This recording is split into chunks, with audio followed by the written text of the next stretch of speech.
Le Seigneur soit avec vous. Évangile de Jésus-Christ selon saint Luc. Gloire à toi, Seigneur. L'an 15 du règne de l'empereur Tibère, Ponce Pilate étant gouverneur de la Judée, Hérode étant alors au pouvoir en Galilée, son frère Philippe dans le pays d'Ithurée et de Trachonitide, Lysinias en Abilène, les grands prêtres étant Anne et Caïphe, la parole de Dieu fut adressée dans le désert à Jean, le fils de Zacharie. Il parcourut toute la région du Jourdain en proclamant un baptême de conversion pour le pardon des péchés, comme il est écrit dans le livre des oracles d'Isaïe, le prophète. Voix de celui qui crie dans le désert, préparez le chemin du Seigneur, rendez droits ses sentiers. Tout ravin sera comblé, toute montagne et toute colline seront abaissées. Les passages tortueux deviendront droits, les chemins rocailleux seront aplanis, et tout être vivant verra le salut de Dieu. Acclamons la parole de Dieu. Louange à toi, Seigneur Jésus.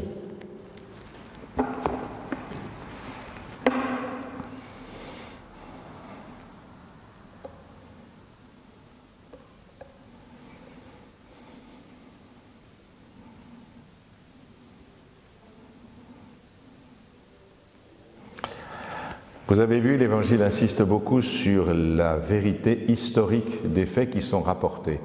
C'est très très important parce que vous voyez, ça n'a rien à voir avec les mythes fondateurs de religion ou des choses approximatives. Là, on donne des choses précises. L'empereur Tibère, c'est bien lui. Le gouverneur Ponce Pilate, les rois Hérode, Philippe et tous ceux qui sont mentionnés là ont véritablement existé. Nous en avons des traces historiques certaines. Et autrement dit, ce n'est pas un conte, ce n'est pas un mythe, c'est une histoire vraie. L'histoire de Dieu s'est inscrite véritablement dans l'histoire des hommes. Ce n'est pas un mythe fondateur. Voilà. Et c'est important parce que Dieu, vous voyez, n'est pas étranger à sa création. Il ne survole pas la création. Il vient bien dans l'histoire des hommes. Il vient s'inscrire dans l'histoire des hommes. Et la véritable question, si Dieu veut bien s'inscrire dans l'histoire des hommes, comment les hommes vont-ils recevoir Dieu ? Vous voyez ce qu'il est écrit de ce Jean-Baptiste qui rapporte effectivement les paroles du prophète, mais ces prophéties qui étaient dites décrivaient simplement comment les rois de Babylone, à l'époque ancienne, rentraient victorieusement dans leur ville après un triomphe.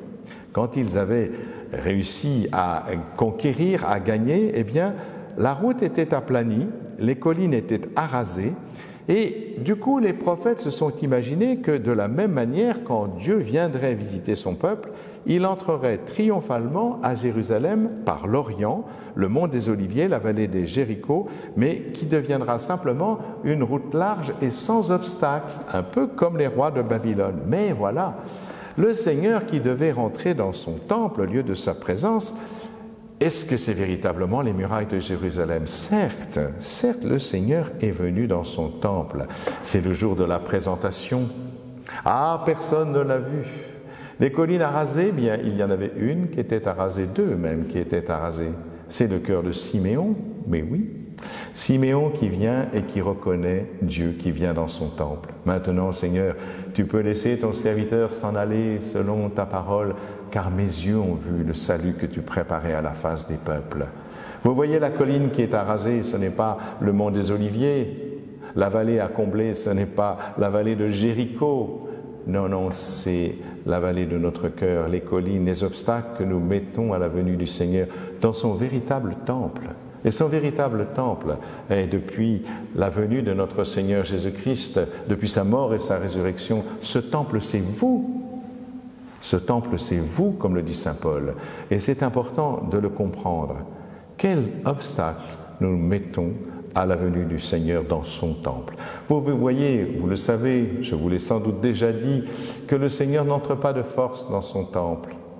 Il le dit d'ailleurs dans le livre de l'Apocalypse, « Voici que je me tiens à la porte et que je frappe. Si tu m'entends et si tu m'ouvres, j'entrerai. » Si tu m'entends, il faut écouter. Et si tu m'ouvres, il faut un acte de la liberté pour le laisser entrer. Voilà, le temple, c'est vous. Laissez-vous entrer le Seigneur dans son temple qui est votre cœur. Il faut un cœur qui ouvre.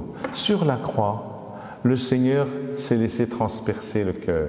Il en est sorti de l'eau et du sang, c'est-à-dire la grâce de Dieu tout simplement. On dit traditionnellement que l'eau, bien sûr, c'est le baptême et que le sang, c'est l'Eucharistie. Mais il faut un cœur ouvert. Bien sûr, au pied de la croix, il y en a un qui est ouvert, c'est celui de Marie. Aussi, Marie a le cœur transpercé, non pas par une lance, mais par la douleur abominable d'une maman qui voit son fils mourir, sachant même que ce fils, c'est le Fils de Dieu. Il faut un cœur ouvert pour recevoir la grâce qui sort du cœur ouvert de Jésus. Est-ce que, frères et sœurs, vous avez le cœur ouvert? Ici, je vis dans un village où les gens sont profondément blessés.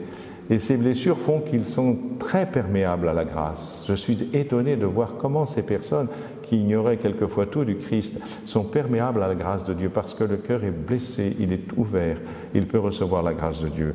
Voilà ce que je constate. Aujourd'hui, vous le savez, les portes de Notre-Dame vont s'ouvrir.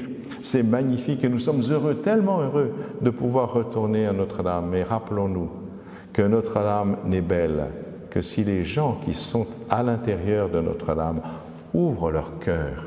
Parce que le temple de Dieu, ce n'est pas Notre-Dame. Notre-Dame, c'est celle qui a su ouvrir son cœur à l'amour de Dieu.